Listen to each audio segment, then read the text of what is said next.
Hi, folks. Thanks for joining us today for a really awesome webinar.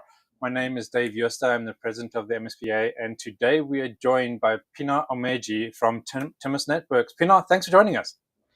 Hi, Dave. Thanks for having me. No problem. I'm so excited for this. You know, we've been going back and forward and getting this finalized. We're finally here. I'm really excited.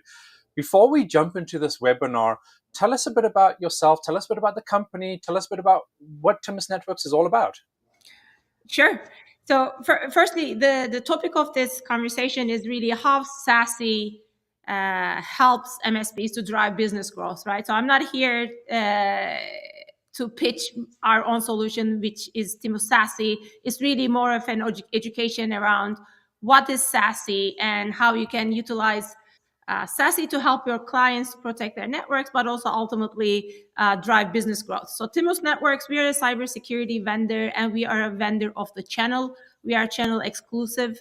Our backgrounds is in the firewalls. I myself is an electrical engineer from a long time ago.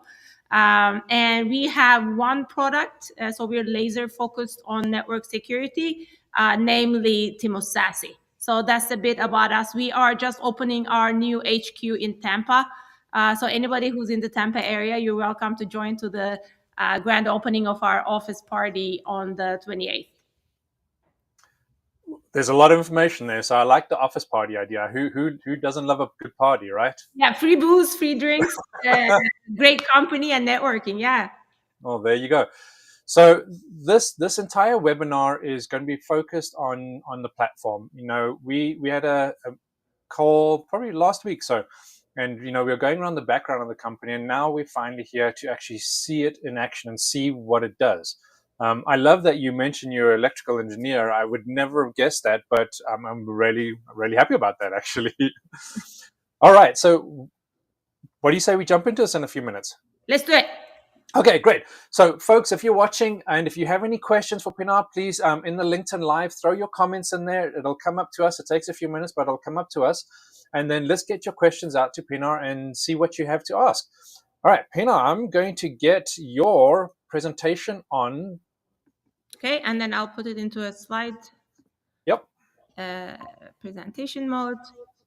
Perfect. So everybody can see it. Yep, and I'm going to move your picture in a minute, so you should be good in a few seconds. Okay. All right, well, I suppose you could go ahead with your introductions. There you go. All right, perfect. So I'm going to start. All right. So thanks so much for joining me, guys. And I hope that everybody started the new year in great spirits. You know, new year, new ambitions, new successes, hopefully for all of us. So today, I really want to focus on how MSPs can utilize SASE to drive business growth. And I'll start with explaining, first of all, like what is SASE, right? And I'm going to directly start with architecture before getting into like the SMB's need for SASE and how MSPs can help them with that, because it's just going to give us an idea about what is SASE. You're going to see that, oh yeah, it makes sense. And then we can start talking about how actually utilize this and drive growth in your existing footprint, but also utilize it to get into new sectors or new clients, perhaps. Okay, so what is SASE? So SASE is a term that was coined by Gartner right before pandemic or around at that area. You know, for enterprises, it does have more bells and whistles, but ultimately it opens as Secure Access Service Edge. What this really means is it streamlines network access and network security under a single umbrella and utilizing the zero trust principles. And I'm sure you heard this term before. It's really not one thing. It's just a framework of never trust, always verify. So if someone is in your network, out of the network, make sure you put identity in the middle of all the access decisions, not the credentials, not their location, not their device, and thoroughly verify who they say they are before allowing them access into the network. So this is SASE as a high level. So what it means for MSPs then is if you have deployed SASE for your clients, what this means is you're making sure that all of the users at the edge are being protected. Like, for example, remote users, right? Whether they are traveling to China for work, whether they're in Mallorca for travel, but they want to check their business email, or they are in the office, or they're working at their home, you want to make sure that they are not getting breached or they are not putting the company at risk. The other thing is when these people are in the network, you're still making sure that the network is secure with this modern workforce, right? So in the old days, everybody used to go to the office at all times. People didn't have laptops, right? 9 to 5, ha ha ha, very easy world. It's not the same world we live in. So how do you make sure your network is secure when everybody is everywhere and then you have so many apps or servers in the cloud yourself as an SMB or as an MSP? So ultimately, it's really about the network security perimeter paradigm shift, right? So now the perimeter has moved from the four office walls into a software-defined identity-based security perimeter, and SASE really fits right in the middle of it. And just to give a again overview then, so what does SASE do? It streamlines and simplifies ultimately network access and network security under a single solution. And obviously this really helps with minimizing business risk and enforcing and bolstering compliance. So when you guys talk with your SMBs, the business owners of these clients, these are lawyers, dentists, and manufacturing companies. They don't know like all these details. They don't know like, and they don't care as rightfully, but they 100% care about, oh, okay, so this is going to help me sleep at night better. This is going to give me the peace of mind because it will reduce my business risk. And it's going to help me with my compliance, right? When it comes to employees really using the tools that they are supposed to use, cyber insurance premiums, or the regulations that they might be mandated by. And ultimately, the goal, the hope is that SASE really brings multiple tools under a single solution so that you can transform complex setups into a unified solution that secures networks and protects the users regardless of their location or the device that they are using. SASE is built on solid zero trust network security principles. And like I said, identity is the new security perimeter, not device or location. I mean, what we like to say is really zero trust network protection made simple.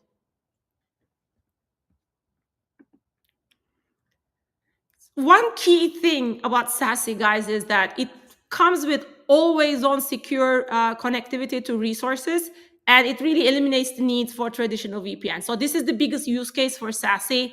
When it is said and done, you should be able to replace, and you should replace all the traditional VPNs with the way SASE does it, because it's the same thing. Like, would you ever let a user use a device in your network without antivirus? It's the same thing. Like, why would you let anyone with a laptop, like traveling wherever or taking that laptop to a conference, connecting to a Wi-Fi, public Wi-Fi, or at a airport lounge or coffee house?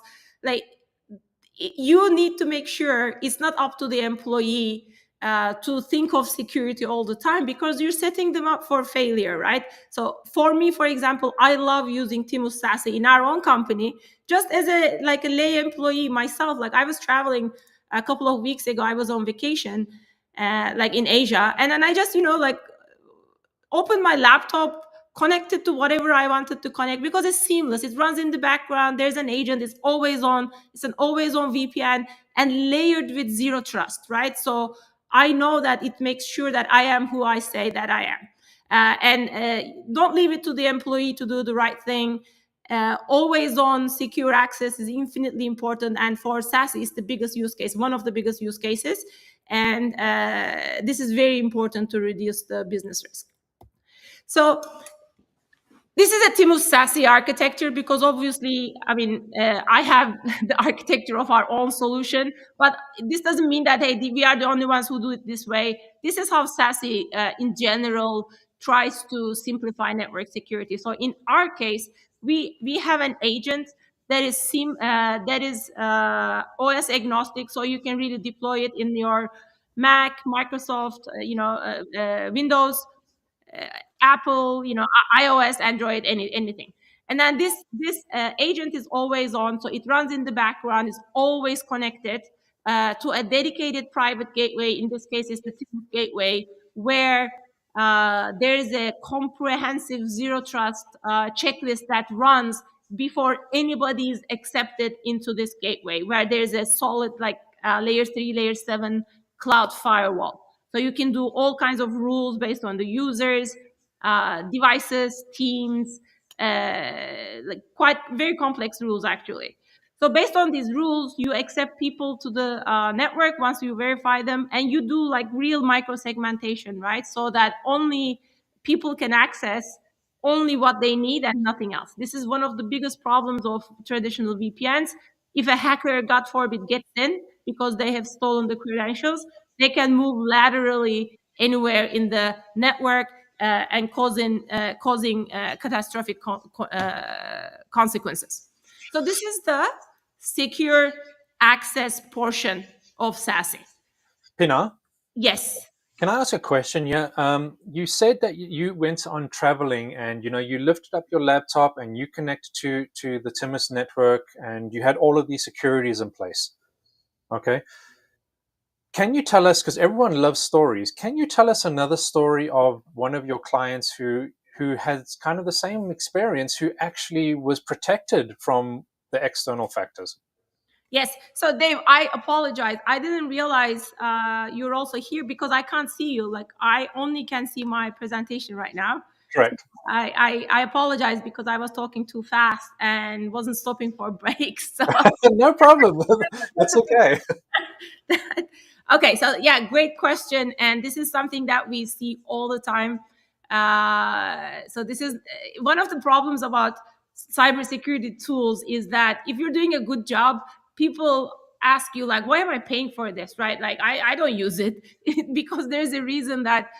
God forbid you're not having to do anything because this is actually protecting you. An example, I was talking with an MSP partner of ours because last time I know I gave the example of this cosmetic surgery practice and they got the ransomware. I mean, they got hacked. They had to pay ransomware, but then they realized the hackers were calling all the patients and blackmailing them that if they don't give money, they're gonna send all their pictures from this cosmetic practice. So yeah, it's something that really perpetuates the example that I can give you is like a simple VPN. Like the VPN credentials are the easiest stolen thing out there. Like dark web is full of stolen VPN credentials. There's a man in the middle attacks. They can do credential stuffing. So, but because everybody uses the same passwords everywhere. So credential stuffing is when I am using my personal password that I use everywhere, also for my business email or other tools. So if somebody gets my user credentials, most of the time they'll be able to use that same password with the business email and be able to get into your, for example, business email, which is one of the largest biggest reasons why SMBs lose money. So in this specific case, it was really that they got breached, and in this case, like they were sending on the behalf of their third party vendors emails asking for money. So they basically also screwed their supply chain due to stolen credentials and then the compromised business email. Wow, that's a bit of a scary scenario, right? Yeah, and it's so much more common. Like my job here is not like to do any FUD, but it is a scary world out there, and that's why Yeah. there's a need for vendors like us. All Uh, right, great. Well, let's get back into it. I'm excited to hear the rest of this. All right. So we talked about the left side of a SASE architecture, which is the securing the access portion, making sure it is always on and there is zero trust network access behavioral checklist before you allow access. Then you need to secure the networks and the SaaS apps. So in our case, we have the cloud firewall that is on a dedicated gateway, but we also have a secure web gateway, right? So there you can do compliance measures. You can set up categories like, hey, these are the categories I don't want people to access, like in the websites, or I want to put some rules in place, like certain people can access this, certain people cannot. And in our case, we have URL-based web filtering. So URL-based web filtering is actually one step better than DNS filtering, right? DNS filter does it at the domain level. But for example, let's say you went to CNN.com, and then somehow CNN.com, completely a valid domain, but the ads that they were showing you, it had adware in it, right? So we catch that. So because we do based on the URL, like within the CNN.com or whatever.com, that might be a valid domain, we can catch any type of other adware, malware, spyware, and so on through the URL-based web filtering. Then we also do dark web monitoring. Like we use that as part of our zero trust checklist to see if somebody's email is in the dark web, if it's been breached. And we look at things like impossible travel, right? Like if this person did an impossible travel since the last time they tried to join, and so on. So the other thing that you can use SASE, if it comes with a static IP like ours do, because we have dedicated gateways, you can use that to harden your business apps, right? Like a lot of the MSPs themselves use us to harden their Microsoft environment, to block access to anyone other than the people who are coming from that dedicated IP. They use it to lock their RMM tools, like to do strict access control, PSA, documentation tools, and so on. And then, of course, we have a domain-based split tunnel in the agent. So if you just want to access the internet and so on, you can actually do that for the, without having to go to the gateway. Like you can just go to the internet. Okay. And so what does zero trust really mean, right, in the case of SASE? So I know for a fact, and I'm not going to... Pinar, are you still there? Yes, you cannot hear me? Hello, can you hear me?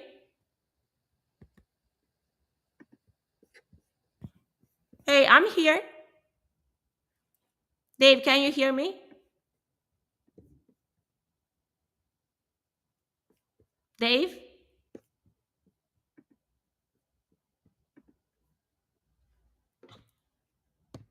Pinar, are you still there? It seems like we lost you.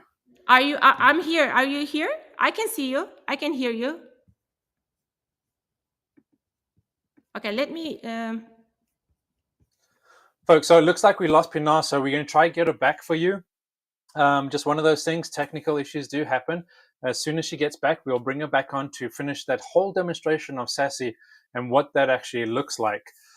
So if you haven't caught on to the previous comments that Pinar has been saying, the entire SASE model basically insecures your network and gives you a whole bunch of information going back through and between on a VPN tunnel.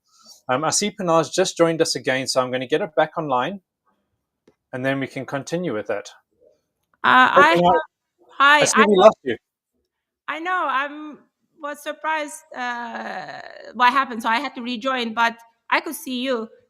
Is everything okay now? Yeah, you're still on. So how about we get your presentation back up, and then we can keep on going. What do you say? Yes, I'm sharing my screen right now, so let me know when it's back on screen. You are good to go. All right. So I think we were here before I dropped off. Yeah, for sure. Okay.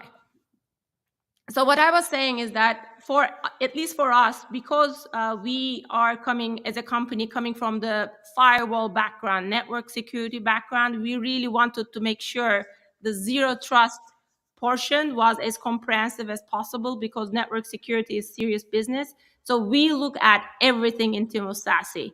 Like if your IP is trusted, if you're out of radius, like we have geolocation, last sign-in date, consecutive failures, impossible travel. And based on this, so you don't deny everyone or you don't allow everyone, but we have risk profiles that the MSPs can set up for their clients, and based on that risk profile we allow certain decisions, right? Like impossible travel, it's an automatic deny because that's most likely 100% that's a bad actor trying to get in. But your risk profile might be high or low based on the company itself. You can force an adaptive multi-factor authentication. You can ask for the manager to approve. So we can do a lot of things as part of the firewall rules in our case. So this is something actually I take pride in. I can tell you Timus SASE has the best zero trust checklist out there. So I'm not afraid to tell this because we really are coming from network security background. Okay. What is an attack surface, right? Like why do you need SASE? Let's just take the MSP example, because MSP is definitely a small medium business that 100% needs SASE most of the time. Like what are the things that might be under attack? Obviously all your devices, laptops, mobile phones, wherever you might take it, remote employees, everybody's traveling. We are now globally accessing everything. Your remote desktop, right, is a huge risk. Of course, the VPNs with middle-in-the-man attacks, remote access tools, home office, all of that. And the hackers are trying to access, of course, all the keys to the kingdom where they can really wreak havoc to your business. And if they were to get into it, it comes with huge business risk. And really the goal with SASE is all about minimizing your attack surface, right? Like let's minimize it to make sure we don't leave that many holes for the bad actors to get in. So that's why like you have the always on VPN. That's why you have ZTNA. That's why you have adaptive MFA, micro-segmentation of the network. In our case, like once you're in the cloud firewall, you can have unlimited IPsec tunnels to all the company resources, like in the cloud, on-premise firewall, and so on. And of course, the least privilege principles, right? So the goal ultimately is minimize that attack surface. Pinar, can I ask another question? Yes. There you can see me. How's that? So you said something a few seconds ago, and I wanted to touch on that. You said that the platform helps with a lot of the remote workforce. Now, we know that there are hundreds upon thousands of people working remotely, right? Yes. I'm assuming, and please correct me if I'm wrong here, I'm assuming that it's like someone from a work just takes their computer home, jumps on it, logs in, and starts doing XYZ work. Kind of like your scenario when you went over to Asia, right? Yes. Can you tell us, if you can, do you know what the ratio is from the number of remote workers on your platform versus workers inside a premises, inside a company? It really depends based on the company itself. So I don't have. I mean, I do know that, generally now, like you still have 20-30% of the workforce still hybrid, right? At least, like, if not completely remote. For example, even us, we are a remote company now with Tampa. We are asking our own employees to come to work 3 days a week, full day. So now, like in this, and Dave, I'll tell you one thing. Even if you are 100% 9 to 5 Monday Friday workforce, the good old days of on-premise firewalls being good enough are over. Why? Because as long as you have a laptop, you have an iPad, you have an iPhone that you use to access the company drive, you're at risk, right? Because if I take my laptop from the office to my home, and on the weekend I take it to a neighbor or to my parents or whatever, and like use it for work, like huge risk. So why would you not want to minimize that business risk with a solution that just takes care of everything and makes it easy? Of course, as long as it's easy for MSPs to use and deploy, which I'm going to come to. So, and we'll get back to it in a second. So, all folks, if you're watching this, a curious question, Pinar, I'm sure you'd love to know the answer to this as well, is if you're watching this and you're in a company, why don't you throw in the LinkedIn comments of how many people are remote in your company? So let's get an idea where we stand with that. What do you say about that?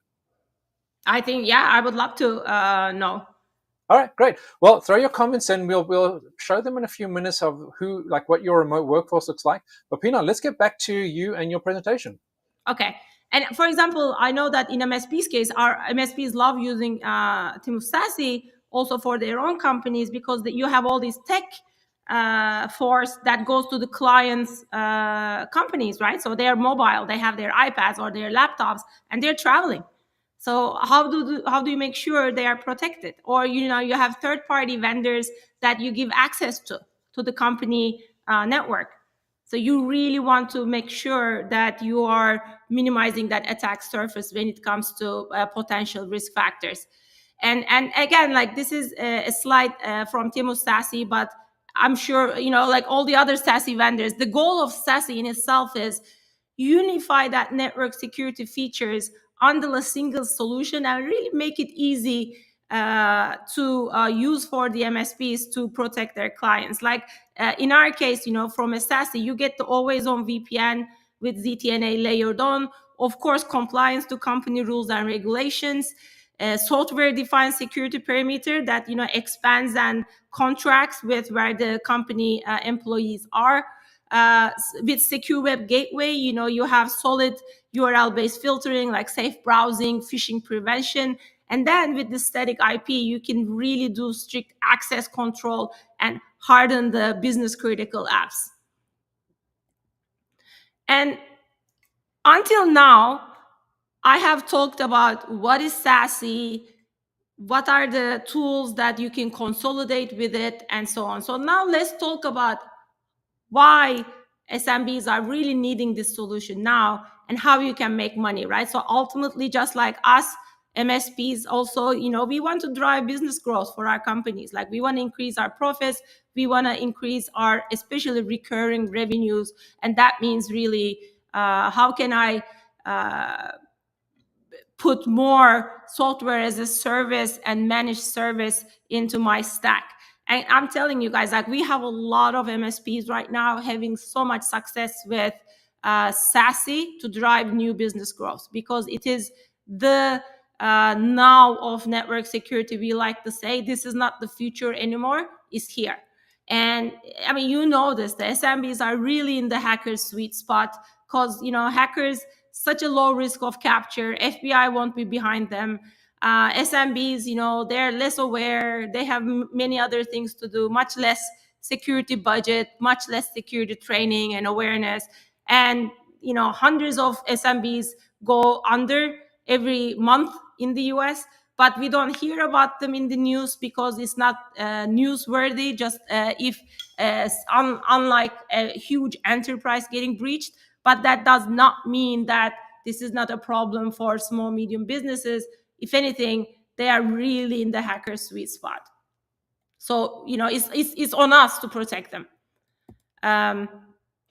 Same thing, productivity, security. The SMBs also, they want to provide easy access to sensitive data, apps from anywhere. But then, like, what happens to the security? Like, how do they protect their company? And we just talked about this, the existing solutions, like the way things exist, remote access. Oh, let's do a VPN, which everybody hates using, of course, right? Including myself, like a traditional VPN. Somehow it manages to screw your laptop. And they're so vulnerable to credential theft. And then the network security, again, 4 walls of the office is not good enough anymore. These things were not built for the cloud era and the hybrid workforce. I just put this example because actually I shared this on LinkedIn. Just last year, 2 million VPN credentials were stolen. I mean, it's becoming so easy to, because how sophisticated phishing got, right, to the naked eye. It's just, everything looks so easy. It's exactly the same like a legitimate website, and then you just go and you just put your credentials or this credential stuffing that I mentioned before, especially like the free VPNs out there that people like to use, like the Protons and NordVPN and so on.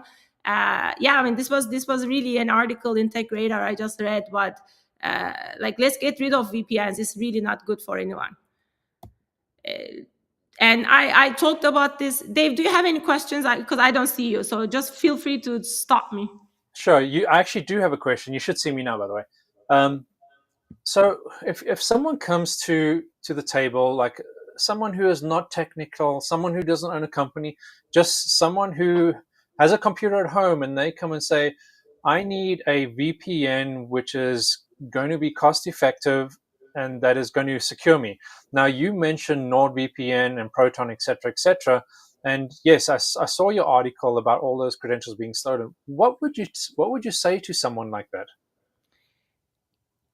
So, I mean, obviously, we are a B2B vendor, right? So we Yes. only go through the channel to the small, medium businesses. So in this aspect, of course, a lot of the consumers like to use VPNs just for being able to get to websites that they wouldn't be able to go otherwise, right?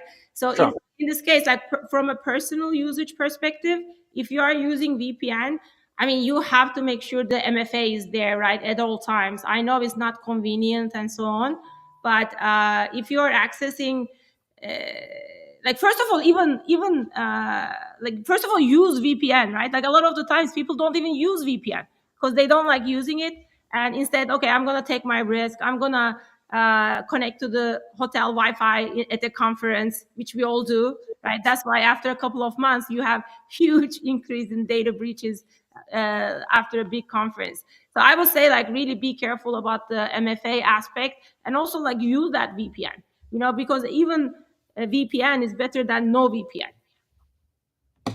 Thank you. I appreciate that. So yeah, the modern network dilemma, right? Right now, the SMBs, SMEs, I mean, they also have a hybrid workforce, sometimes global, anytime, any device, anywhere. So many SaaS apps and tools we are using. Ransomware now, we literally, you have companies that do ransomware as a service. And on top of it, like, infinitely more sophisticated phishing attempts. Of course, these all increase the business risk and reduce the compliance to whatever things that you have to be compliant to. So now we know that SMBs have the same needs, but enterprise solutions do not cut it. Why? Because it takes 3 weeks to deploy an enterprise SASE solution. They assume that you have huge IT departments, right, to be able to do these things. They cost like $50 per seat. So, I mean, SMBs are looking around. This is from Gartner. There was a 55% increase in SASE searches from the small, medium businesses, especially in the regulated industries, right? Like healthcare, finance, manufacturing, because the opportunity cost is so high if these guys get breached. And then, of course, they come to their managed service providers because they're like, hey, we need this. Can you help us? And I'm telling you again, I'll tell this, like, it is a low-hanging fruit for MSPs to go after these markets. There are so many business drivers for the MSPs out there. So, but the MSPs cannot just go and buy like Zscaler and then try to deploy it, right? Like, these solutions were built by four huge IT departments. So it's not in the MSPs business model, like, to work with a solution like that. Like, MSPs definitely need a SASE solution, but they need something multi-tenant, centralized management, rapid deployment, right? They don't have 3 weeks just to try or deploy something. Like, in our case, it really takes 30 minutes to for one of their clients to start using it. So the ease of use and operations is so important. And of course, simple pricing. Like, you don't want complicated, like, 20-page contracts and then 3-year terms to be able to get benefits from SASE. And I'll give you some case study examples in our case, but you definitely see reduced support tickets, of course, the recurring revenue growth. But in our case, like, there was like 30% reduction in support tickets because of all this streamlining effect. And the VPNs are famous for causing a lot of tickets. So there's a lot of operational efficiency, of course, because you are combining multiple things in under a single SKU. For example, you can get rid of a separate DNS filter. A lot of the times, people replace their RDP with a zero trust access way of accessing the system. Dark web monitoring. If you are not even going to the office, in some cases like a cloud firewall might be good enough instead of an on-premise firewall. Of course, VPNs, get rid of all the VPNs, and so on. And then compliance solutions like ours, we sit on the network, right? So we have so much visibility into what's going on in the network because we can see everything. And what this means is we have so much log and automated reporting that we can give to the MSPs that they can use both for their own compliance, but also, report to the SMBs. So compliance is a huge aspect as well for a solution like ours, because we have deep network visibility into what's going on at the user level and the device level. And when MSPs talk with SMBs, really it should be a business discussion, not a technical jargon and the SASE or the IP and blah, blah. It really is about three things. It's easier compliance. Like if you have a always on VPN that is running in the background like seamlessly, everybody will be using it. And because of this, you will have no blind spots, right? In your security. So you have 100% visibility into the network, which is very important for compliance. And the users will actually use the solution. So this is another big risk. Like the compliance mean the users are using the tools that they are supposed to use. But yeah, like people don't like using VPNs. In this case, always on means easier compliance for a lot of the things. The second thing is improved usability. Like this really enables a hybrid workforce with consistent policy, right? It's always on. There's like streamlined way of doing things, and irrespective of the user location. So there is not a set of rules when people are in the office or when they are traveling. So this is consistency is also very important. And like I said, it really modernizes and reduces the friction with for the employees. And then the third, the most important, is ultimately for the business owner is, does this thing help me with my business risk or not? Like, does that really minimize my business risk? And the answer is yes, because first of all, you have now solid zero trust principles when accessing to the systems and applications. And then the fewer incidents actually mean when there is, God forbid, there is something to do, MSPs have more time to act on it, right? And again, safe browsing, phishing prevention is very important. Like when they are in the network, if they go to a website, whatever, the secure web gateway will block it. We use Zivelo, like one of the best paid databases out there that is updated like all the time. And it's basically a unified and stronger, much stronger security posture for the business. Any questions here? There we go. Now you can hear me. I do have a question, if you don't mind. Yes. Going back one slide, maybe two now, but you said that a lot of companies, SMBs, are searching, and you saw, and correct me if I get the numbers incorrect, you said it was about a 52% increase in searches. Is that correct? 55 year over year. Like so Gartner keeps track of all of these things. So yeah, like year over year, so many more SMBs are searching for SASE or SSE in these regulated sectors, right? Healthcare, finance, manufacturing. Do you think the driving force for those searches is just the awareness of cybersecurity, or do you think it is regulation? What do you think is the driving force from that? Excellent question. I think it's actually a combination. First of all, in these sectors, people are more aware of the cost of getting breached. They probably hear it from others, Sure. it's a massive risk, business risk to them.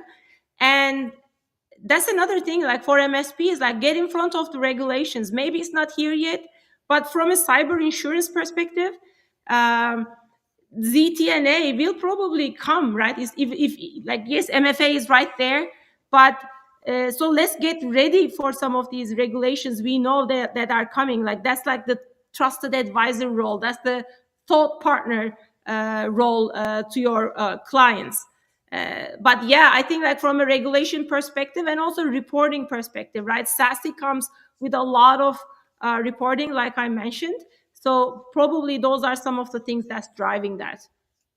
Okay, great. Thank you. That Pinar, we have about 5 minutes left. If there's any other questions that come in, I'll throw them up on the screen and we can answer those for you.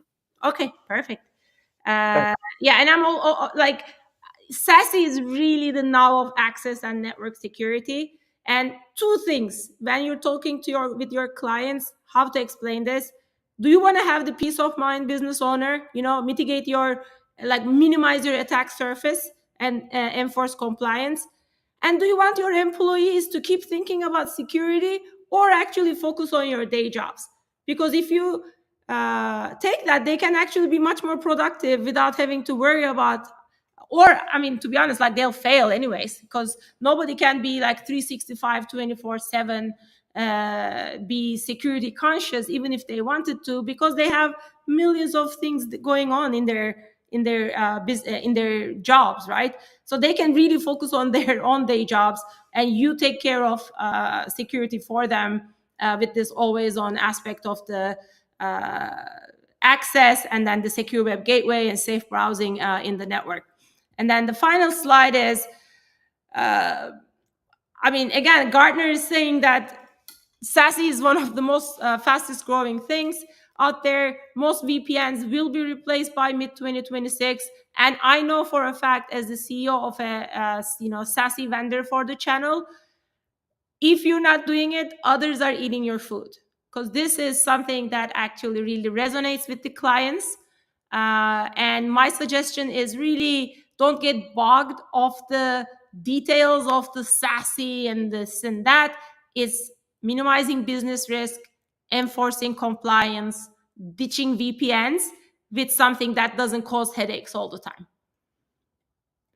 And like I said, this is actual case study, like this 30% drop in support tickets. So it's not only about recurring revenue, but it's also operational efficiencies. And so it also helps your bottom line. And this is our company, right? We are, of course, like SOC 2, Type 2 compliant and so on. But if you also want to be SOC 2 compliant yourselves, or if your clients want to be more compliant, SASE really helps with that. So you can leverage a SASE solution to have compliance that you want to achieve, like a HIPAA, FINRA, and so on. That's it. Then thank you so much for having me, Dave. I don't hear you. I think you're on mute. I was on mute. I keep forgetting to put that on, but no, thank you. That was very, very educational. There was one question very, very quickly is, VPN SaaS, the whole environment, a lot of people do get overwhelmed with it. So the question was, your platform relatively easy to install, correct? It is so easy. I mean, I think like that's actually one of the things that we like to mention. We are a channel only vendor, and we built the whole solution from the ground up for the channel. So we literally don't even sell direct. We made this so that our MSP partners have a easy to use, easy to deploy solution. So it's if this setup is not too complicated, it takes like 30 minutes. So we have a partner portal that the MSP gets their tech admins get the username, password, the credentials, and so on, and they can just go there, manage subscription, add clients. Of course, we're integrated to all the identity providers.